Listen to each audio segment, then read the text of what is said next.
Yesus Bitung, program studi pendidikan agama Kristen. Saat ini saya akan kembali membagikan rangkuman video dari mata kuliah prolegomena. Masuk dalam materi kita yaitu prinsip berteologi. Pengertian prinsip pada umumnya adalah aturan atau panduan yang digunakan untuk mengarahkan suatu tindakan atau keputusan. Nah, kalau kita melihat prinsip-prinsip ini biasanya didasarkan pada nilai-nilai dan keyakinan yang dipegang oleh individu atau suatu organisasi. Nah, pada video sebelumnya telah dijelaskan mengenai sikap berteologi. Nah, saat ini kita akan belajar tentang prinsip berteologi atau prinsip berteologi sebagai keyakinan dasar yang harus kita miliki dalam aktivitas berteologi, karena ini sangat penting dalam aktivitas kita berteologi. Nah, keyakinan dasar atau hal-hal yang menjadi aturan utama ketika kita berteologi atau disebut juga dengan acuan. Nah, prinsip-prinsip berteologi yang pertama, teologi harus memuliakan nama Tuhan. Gambarannya ada dalam Roma 1 ayat 21-22, dikatakan, sebab sekalipun mereka mengenal Allah, mereka tidak memuliakan Dia sebagai Allah atau mengucap syukur kepadanya. Sebaliknya pikiran mereka menjadi sia-sia dan hati mereka yang bodoh menjadi gelap. Mereka berbuat seolah-olah mereka penuh hikmat, tetapi mereka telah menjadi bodoh. Nah, pengenalan akan Tuhan seharusnya harus membawa seseorang untuk memuliakan Tuhan.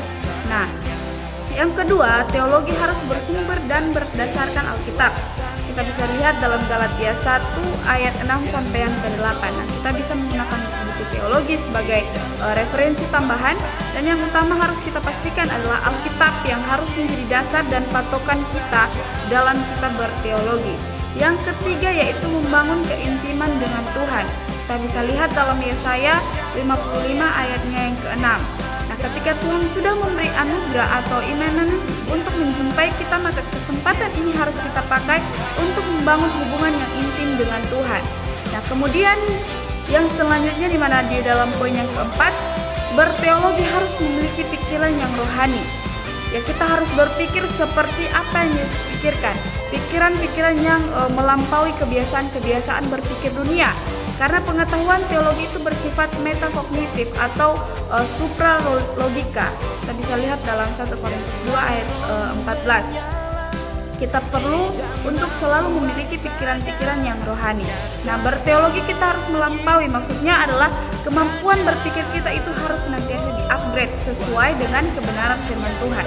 Nah, kemudian poin yang kelima, untuk mengembangkan teologi perlu penyelidikan yang teliti atau komprehensif dan mendalam. Kita bisa lihat dalam Lukas 1 ayat 1 sampai ayatnya yang keempat.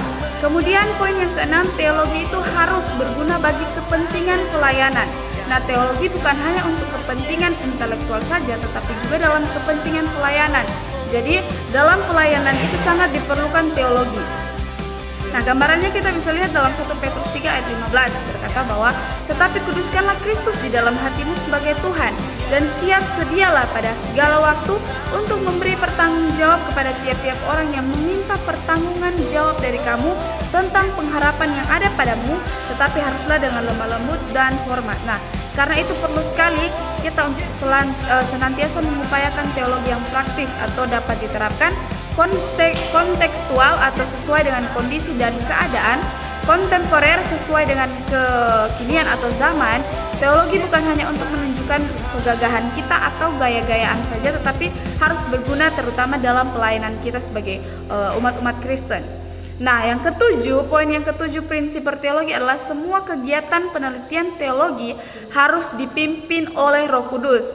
Teologi itu harus dipimpin oleh Roh Kudus. Yohanes 14 ayat 26 berkata, tetapi penghibur yaitu Roh Kudus yang akan diutus oleh Bapa dalam namaku, dialah yang akan mengajarkan segala sesuatu kepadamu dan akan mengingatkan kamu akan semua yang telah kukatakan kepadamu.